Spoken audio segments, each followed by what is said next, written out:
Estamos de retorno, gracias por aguardarnos. Estábamos con preguntas respecto a la labor internacional del expresidente Carlos Mesa, presidente para otros, todavía ese término no se ajusta mucho en nuestra Bolivia. Explícanos el propósito de esa reunión de mandatarios y de cómo apareces en todos esos lugares. Sé yo de cómo, pero explícalo a todos, por favor.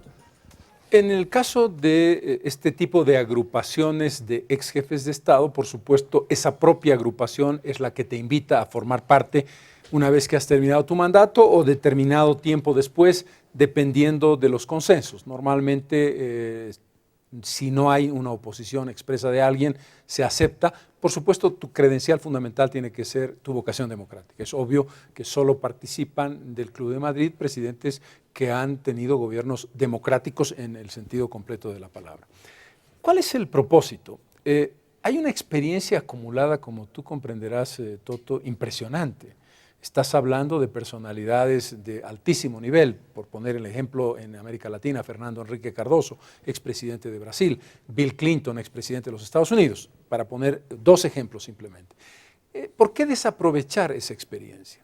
¿Cuál es la lógica? La lógica es trabajar a nivel regional y a nivel global. A nivel regional, en este momento, el Club de Madrid está trabajando en el diseño de patrones para una democracia del siglo XXI. Una democracia que sobre todo responda a los procesos de evolución de redes y a la incorporación real y efectiva de los jóvenes en la acción de la política. El que personalidades que por razones obvias en su promedio están encima de los 60 años, algunos tienen 75, te encuentras con algunas personas de una sabiduría verdaderamente extraordinaria, y algunos ex jefes de Estado y muchas ex jefes de Estado, primeras ministras de países como Letonia o Lituania, que para uno es un exotismo, claro, te acumulan ese tipo de valor. Una vez que trabajas en ese tipo de documentos, cuando el documento se termina, se socializa con las cumbres internacionales de jefes de Estado y se trabaja con centros académicos. En general, el Club de Madrid se asocia con universidades prestigiosas en los diferentes continentes para que los documentos que se producen como resultado de esos debates sea utilizado o políticamente o cuando menos académicamente. Por lo tanto, no es una tarea de reunirse simplemente, y el caso es dos temas a los que te he hecho referencia. ¿Sí? Cómo se combate el terrorismo global, pero ya no desde Bolivia o desde Chile o desde España, sino estás con jefes de Estado de países que han vivido o que están viviendo directamente la experiencia. Y desde la lógica religiosa son musulmanes o son judíos de religión. Entonces, es un ámbito muy amplio, muy polifacético, que te enseña y que te abre el espacio del pensamiento que normalmente está vinculado a los temas latinoamericanos con nuestra propia idiosincrasia. ¿Qué espacio? ¿Eh? Qué impresionante. ¿Cómo no quisiera estar sentado ahí? No, es verdaderamente un privilegio. Es un privilegio. Quiero comparar, porque yo me gusta hacerlo así, claro. Había un expresidente boliviano en Venezuela, habías tú con este tema. De ti me enteré yo a través de tu columna que explicabas un poco, cuando escribías de tu participación justamente con esta institución de derechos humanos. La pregunta es, ahora has trabajado tanto, estás por producir algo, ha salido un pequeño informe, saldrá otro más grande, pero ¿nos puedes compartir algunas experiencias para equilibrar los odios y amores que están inundando el continente, porque la mayoría ahora está con ese sesgo? Mira, el enfoque sobre la elección venezolana tiene dos fases claramente diferenciadas. La fase del proceso de campaña y la fase del día de la elección. En la fase del proceso de campaña el desequilibrio es muy grande. El control del gobierno sobre los medios de comunicación, la voz casi única del gobierno para hacer propaganda, para difundir sus ideas, pero algo muy grave, el uso del gobierno para inauguración de obras, el proyecto de vivienda en Venezuela. El presidente Maduro inaugura viviendas y lo acompañan candidatos diputados a la diputación que va a elegir a un diputado. Cuando se hace un reclamo al Tribunal Supremo Electoral, la respuesta del el Consejo Nacional Electoral es el nombre en Venezuela, es que no existe ninguna legislación en Venezuela que establezca que se prohíbe el hacer inauguraciones de obras públicas por parte del gobierno. es evidente que se trata de una utilización que aprovecha la imagen del presidente, la entrega de viviendas que favorecen a un determinado barrio o a un determinado pueblo, que por supuesto está inclinando la balanza. En resumen, no ha habido equilibrio ni ha habido una distribución adecuada ni justa del proceso preelectoral entre gobierno y oposición.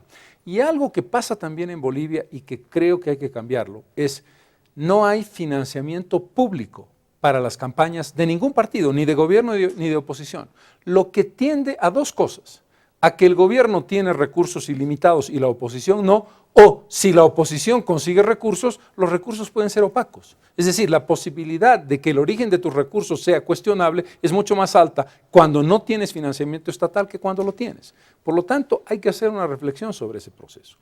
En cuanto hace al día de la elección, yo te diría que si tuviéramos que escoger un sistema de voto, el problema es que es extremadamente caro. El sistema venezolano es, no te voy a decir perfecto porque no hay ningún sistema perfecto, pero casi perfecto. Tú tienes un mecanismo de voto electrónico, tú apretas en un botón, primero con tu huella digital que identifica tu identidad, votas por la lista o la plancha que tú quieres o el candidato que tú quieres. La máquina te da un comprobante de voto que establece por quién has votado, no tu nombre, por supuesto, ni ningún dato, y tú depositas eso en una urna. La máquina tiene el registro completo de los 300 o 500 votantes, que puede ser contrastado con los votos que están en la urna, y puedes tener el resultado en tiempo real. Es decir, el Consejo Nacional Electoral podía perfectamente dar el resultado, de hecho lo dio bastante, un poquito más tarde de lo que uno esperaba, pero en términos normales podrías tener el resultado a las 8 de la noche si las urnas se cerraron a las 6, se prolongó la votación, en fin, hubieron una serie de contextos. Pero el punto es este. El triunfo de la oposición en Venezuela fue tan contundente que no había posibilidades de discusión sobre las irregularidades, que fueron muchas. El problema, y te voy a decir algo, esto que vale para Venezuela lo he visto también en Honduras. En Honduras ganó la elección un presidente liberal, de derecha podríamos decir, y ese presidente que venía del partido de gobierno hizo exactamente lo mismo que ha hecho el gobierno del presidente Maduro. No es un patrimonio exclusivo de si eres de derecha o de izquierda. Si tu mecanismo institucional es débil o las leyes están hechas a imagen y semejanza de quien está gobernando, el resultado es muy desequilibrado para la oposición. Ahora, vino el evento, vino esa mayoría que tienen en el Congreso. Sucede que son básicamente, como entiendo yo, 4 agrupaciones, quizás un poco más, que se han unido para 4 las más grandes, hay bastantes más, pero sí. Las más grandes. Pero ahora viene el problema, porque los énfasis y visiones no son las mismas. La visión inicial era ir contra Maduro o ir contra el chavismo y ganar. Ahora viene la otra parte, que es legislar. En algunas cosas inmediatas parece que están de acuerdo, tema de liberación de presos políticos, etcétera, etcétera. ¿Cómo has podido leer un poco más esto con intensidad? ¿Qué va a pasar de ahora en adelante? Hay 2 consideraciones que en Venezuela son imprescindibles. La fuerza de imagen del presidente Chávez es tan grande que hay una adhesión emocional muy, digamos, en la torta general, muy significativa, favorable a la imagen de Hugo Chávez y a lo que representó. Pero el resultado económico es tan brutal. Para quien recuerde la Unidad Democrática y Popular, para quien recuerde las colas que teníamos que hacer para conseguir pan, para quien recuerde que si tú trabajabas, en el caso nuestro, yo trabajaba en una radio, trabajaba en Radio Cristal, teníamos a 2 periodistas de Radio Cristal en comisión para conseguir los kilos de arroz, de harina, de pollo, para poder comer y eso pasaba en todas las empresas. Así es. En Venezuela, tú no puedes comprar en el supermercado en cualquier día. Si tu carnet de identidad termina en 1 o en 2, compras el lunes. Si tu termina en 3 o 4, como compras las más. placas de restricción. Exactamente. El precio justo hace que aquellos productos que tienen precio justo no los encuentras nunca, y si los encuentras 10 veces más caros. Porque en una situación en que no tienes respaldo de la moneda y tienes un cambio oficial a 6.50 bolívares por dólar y un cambio negro a 900 bolívares por dólar y un cambio intermedio a 200 bolívares por dólar, hace que tu salario no te sirva para 2 cenas en un restaurante. Tú puedes comprar un tanque de gasolina por 5 bolívares. Si el cambio del dólar son 900 bolívares, con 900 bolívares tú compras $1. con 900 bolívares, ¿cuántos tanques de gasolina compras? Es decir, es. el tanque de gasolina te vale 0,001 centavo Por de eso hay dólar. vehículos en motor Entonces, 100B y todo. el problema de fondo es que la economía está desbarrancada, Toto. Y cuando la economía está desbarrancada, no interesa si eres de izquierda, de centro, de derecha, la gente no te respalda. Esa es la razón que explica por qué ha perdido el presidente Maduro, y eso explica algo muy evidente. El manejo macroeconómico no ha sido correcto, la dependencia del petróleo ha sido excesiva y no se ha preocupado en este tiempo ni el presidente Chávez ni el presidente Maduro en una diversificación de la economía en Venezuela. El otro elemento complicado es el autoritarismo. Es decir, si tú escuchas a dirigentes de la oposición, perdón, del gobierno, en sus arengas públicas que hacen amenazas en términos muy duros y los comparas con los términos que usó Leopoldo López, y razón por la cual lo pusieron 13 años preso, tú dirías, igual que Leopoldo López es estar 13 años preso, podrías hacer una lista de dirigentes del oficialismo que deberían estar presos porque utilizaron el mismo lenguaje y la misma lógica. Entonces, este es el problema. El problema es que cuando rompes el elemento del pluralismo, entras en excesos que acaban generando un autoritarismo innecesario, porque además esto es lo notable. Yo siempre recuerdo, y creo haberlo dicho ya en este programa, Zabaleta Mercado me dijo una vez algo que para mí ha sido una respuesta explicativa de todo. Nunca entenderé, me dijo, por qué el MNR, refiriéndose al MNR de los años 50, primero sedujo a las masas y después las corrompió. Si las tenía, ¿por qué tenía que hacer fraude? ¿Por qué tenía que hacer dictadura de partido? ¿Por qué tenía que hacer campos de concentración? Si las masas estaban con el partido, es que lo quería todo. No le bastaba con el pedazo de poder que tenía, quería todo el poder. Y este es el elemento de distorsión que se puede vivir en unas realidades como esa. Muy importante lo que estás analizando, porque nos tiene que ubicar en un terreno de argumentos más de que sentimientos. Yo creo que eso es lo que nos está afectando generalmente. Ha entrado un virus de ese tipo y todo el mundo está así. Hay gente que no tiene la experiencia de lo que es una dictadura. ¿Tú qué piensas? ¿Que la lectura hay que vivirla para entenderla o en un libro la puedes entender? No. Para quienes hemos vivido la dictadura militar, es muy difícil que tú le puedas explicar a tu hijo la diferencia entre una democracia imperfecta, con problemas, etc. Si tú dices, el gobierno del presidente Morales tiene rasgos autoritarios, sí, pero no tiene ningún elemento de comparación con una dictadura militar.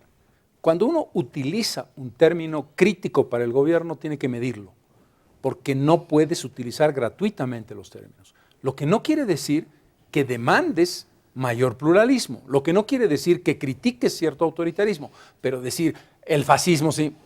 Estos son los elementos que creo que uno tiene que trabajar de manera más razonada y más ecuánime para que la realidad sea la que termine dándote los datos objetivos sobre los que tú vas a tomar una decisión. El mundo virtual se ha sobrepuesto sobre el mundo de la verdad, pienso yo, porque todo es virtual. Sale alguien, se acomoda, como tú bien lo dices, que dictadura, que fascismo, que ningún problema, y no analizan lo que es.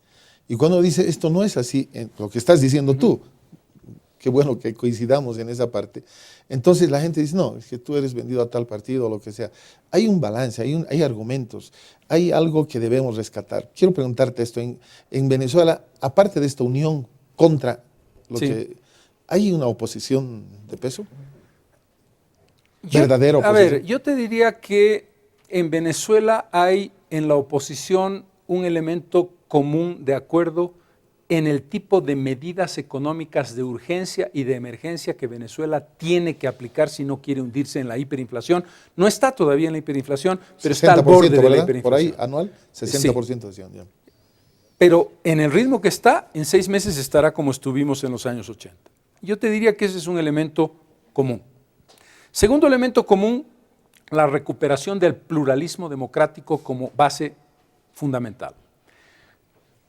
¿Cuáles son los elementos de diferencia? La lógica, que además es legítima, personal. Hay potenciales candidatos que quieren optar a la presidencia, básicamente Capriles y Leopoldo, no son los únicos, pero te diría que son los dos más importantes, que por su deseo cada uno de ser presidente tienen dificultades de unir criterios.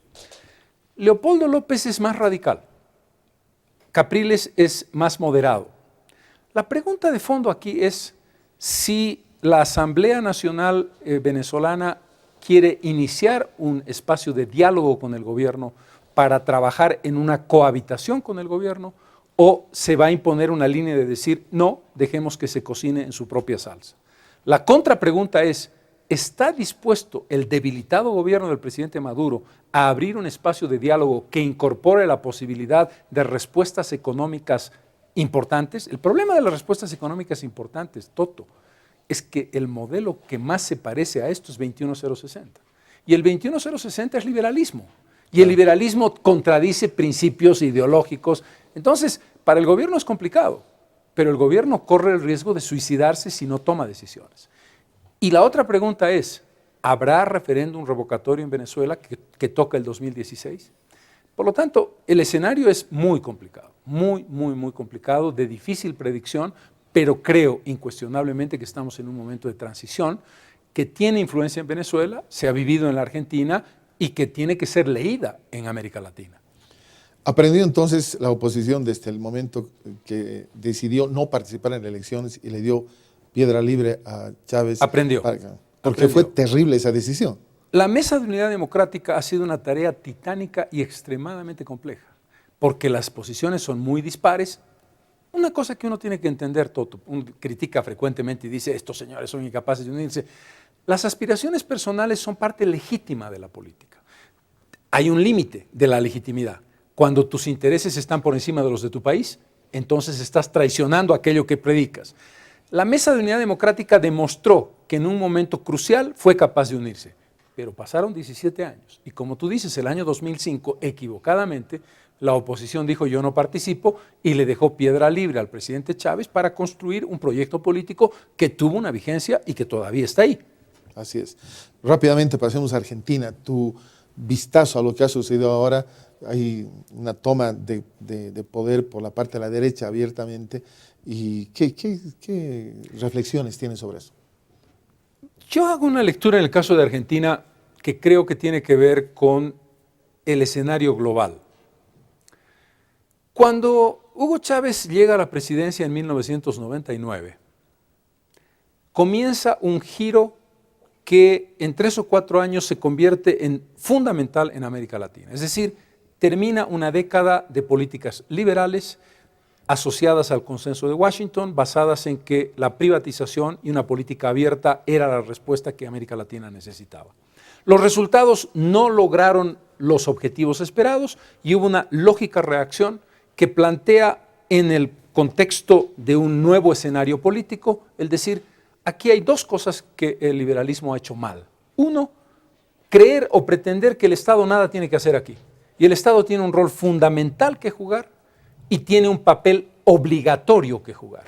Y 2, las políticas de inversión social no son complementarias, sino son fundamentales y centrales, porque ese es el camino de la lucha contra la pobreza. Pero es interesante analizar, Toto, que la herencia que dejó el periodo liberal fue una herencia extraordinaria, aprendida en el gobierno del presidente Morales y no en el gobierno del presidente Chávez. El manejo responsable de la macroeconomía no es liberalismo de derecha. Si tú quieres administrar un país, que su moneda sea estable, que su crecimiento sea sostenido, que su inflación esté controlada, que sus reservas sean razonables. Es decir, manejar responsablemente políticas monetarias y políticas macro es imprescindible.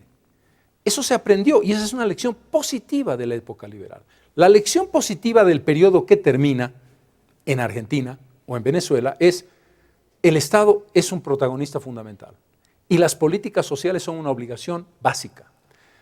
Aquí lo que tenemos que preguntarnos es, ¿el presidente Macri va a recoger lo que no recogió la presidenta Fernández? Una macroeconomía bien manejada, no tengo dudas.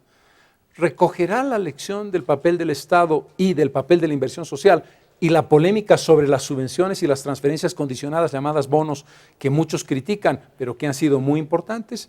Este es un tema a debatir. Estamos en la primera o segunda semana de gobierno de Macri, pero mi impresión es que si un gobierno en una línea más liberal que sus antecesores no entiende lo positivo que dejó el trabajo de estos gobiernos comprometidos con el Estado y con la sociedad, puede equivocarse. Es que hay tantos temas que quisiera compartir contigo que no va a alcanzar 2 o 3 programas seguidos de esto y yo pasé a ser imposible eso. Así que estos minutos que tengo finales, como 5, quisiera que tú me puedas compartir algo que quisieras decirle a la nación en temas específicos. Hay de todo. Tú me hablas de fútbol. Recuerdo tu debate con Toto Arevalo, una entrevista que tuvimos, que no sé qué hacía yo ahí, en el aniversario Todo de él. Muy bien, todo muy bien. Estaba ahí, pero que discutían de un partido y realmente ganaste. Dijiste, no fue así en tal año, porque te metió a los tantos minutos, etc. Hay un tema fundamental. Tú estuviste por la pelea de la altura con Blatter, estuviste en todo ese entorno, en ese poder que quería someter a una nación. Podemos hablar de varios temas. ¿Qué escoges hablar para el final? Que quisieras que la población sepa. Bolivia entera. Si me permites una reflexión sobre el escenario general en el que está el país. Y siempre hago referencias al pasado. En 1985, el presidente Paz Estenssoro dicta el decreto 21060. En febrero del 86, en la única conferencia de prensa que Paz Estenssoro dio, un periodista le pregunta, doctor, dígame, ¿el 21060 es coyuntural? Y el presidente responde, si usted considera 20 años como coyuntura, es coyuntural. Evo Morales gana la elección en diciembre del año 2005, 20 años después de esa afirmación del presidente Paz Estenssoro. En esos 20 años hubieron intentos desde la izquierda, fuera del sistema, desde posiciones populistas contrarias al 21060. Pero tardaron 20 años en construir un proyecto histórico alternativo que sustituyera el 21060, que fue el proyecto del Estado plurinacional del presidente Morales. Llevamos 10 años de gobierno del presidente Morales y la pregunta es, ¿la oposición tiene ya un proyecto de largo plazo que sustituya el modelo del Estado plurinacional del presidente Morales? Mi impresión es que todavía no lo tiene. Es decir, no es un problema solamente de si tenemos buenos o malos candidatos. Necesitamos buenos candidatos y necesitamos un proyecto histórico. Así es, mejor que el que vivimos. Ahora bien, la otra pregunta es, ¿cuán agotado está el proceso histórico que inició el presidente Morales? Y esa es una pregunta que tiene un valor en el que combinamos ambas cosas. Todavía no hemos construido un proyecto alternativo al del presidente, pero me da la impresión, esta es una impresión personal, que las propuestas históricas que el Estado plurinacional generó el 2006 se han cumplido. Tenemos una nueva constitución, tenemos un Estado plurinacional, hemos vivido 10 años de bonanza económica, hemos generado una movilidad social espectacular, hemos tenido indicadores muy positivos en el ámbito social que han dado resultados importantes, pero si yo me pregunto, ¿qué es lo que me puede ofrecer el presidente y su gobierno de aquí a futuro que yo no conozca en un escenario económico mucho menos bonancible? Probablemente ya muy poco. Eso no quiere decir que el MAS no tenga derecho a buscar su renovación, pero probablemente se necesita una renovación de fondo porque hay algo que está pasando en el esquema del gobierno. La palabra corrupción, siempre me refiero a la palabra corrupción de una manera distinta a la habitual. Cuando tú dices alguien está corrompido, puedes decir, porque es un ladrón. No. Además, porque los valores esenciales en los que creía ya no son los mismos. Porque la mística inicial se está perdiendo. Porque el ejercicio del poder te apoltrona y te aburguesa. Porque te guste o no te guste, hay un momento en el que te repites en una rutina demasiado interminable. Esa es una pregunta que tiene que responder el gobierno y que tiene que responder el país. Estamos en consecuencia, en mi opinión, en un momento de transición en el que todavía no hay una alternativa clara que me diga, mira, mi proyecto histórico es este. Un proyecto histórico, además, Toto, que no puede prescindir de cosas positivas que ya se han hecho. Es decir, la lógica de que tú puedes decir, volvemos atrás, no tiene sentido. Es decir, va contra la historia. Hay cosas que están mal hechas, pero hay cosas esenciales en las que hemos avanzado extraordinariamente. Y eso tú tienes que construirlo como columna fundamental y decir, ok, además de eso que yo lo voy a continuar, puedo hacerlo mejor por esto y por esto otro.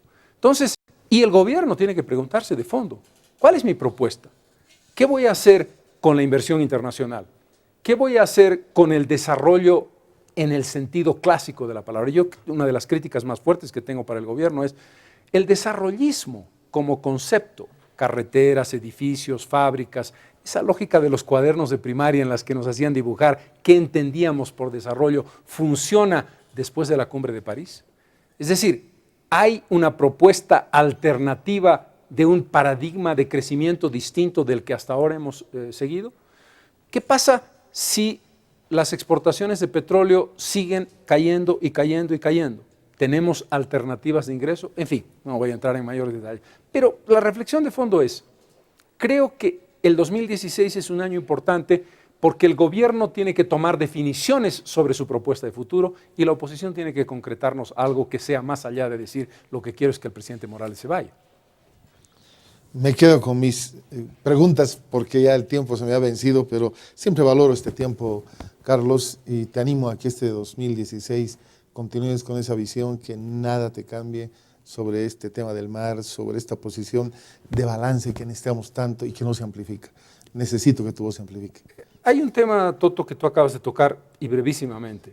Yo creo que Bolivia necesita reflexión, necesita una voz que tú sepas que no está hipotecada a intereses personales. Puedo estar equivocado, pero que te pueda decir, mira, honestamente creo que las cosas son de este modo y yo las veo así, y te ayudo a pensar, te ayudo a reflexionar, y tú sabes que si yo estoy diciendo algo, no es porque quiero un cargo aquí o porque quiero el futuro acá. Sí, necesitamos voces reflexivas, tranquilas, que no tengan compromisos inmediatos, que es lo que trato de construir. Yo creo que he ocupado un cargo fundamental en la historia de mi país, y eso me da la posibilidad de que mi voz se escuche, pero que se escuche porque trata de aclarar, porque trata de contribuir, no porque tiene un interés particular detrás. Esas voces tienen que multiplicarse. Yo anhelo, de verdad, yo oro y pido que se levanten hombres que no te den cosas de kinder para decirme que son líderes, que realmente me bajan a un nivel que no quiero estar y no quiero que mis compatriotas estén. Que voces se levanten y digan con verdad, pero con una autoridad moral a toda prueba. Eso es lo que estamos buscando. Y yo creo que hay.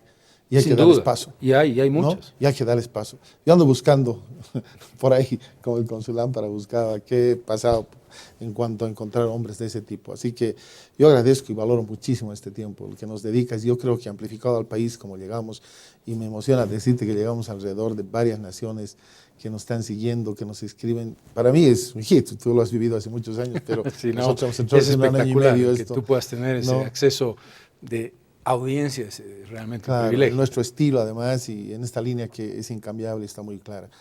Una vez más, una feliz entrada al 2016, que vivamos los bolivianos con todo el equipo, porque eso no me quiero olvidar de marcar. Me has enseñado tú desde el primer día que es un equipo, no es Carlos Mesa y sus tulipanes, es un equipo, para que podamos juntos ver tiempos y colocar a cada uno en el lugar que le toca. Y hay pasos que alguien tiene que dar, el equipo hace luego, así que lo has dicho muy claro.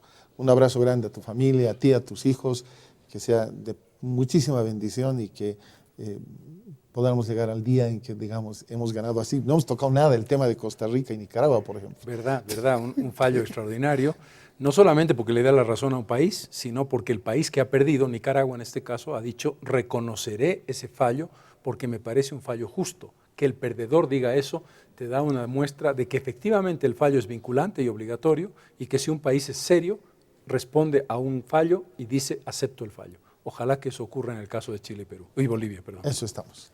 Muy bien, gracias, Carlos, un abrazo. Gracias a ustedes por seguirnos acá en este encuentro con la verdad.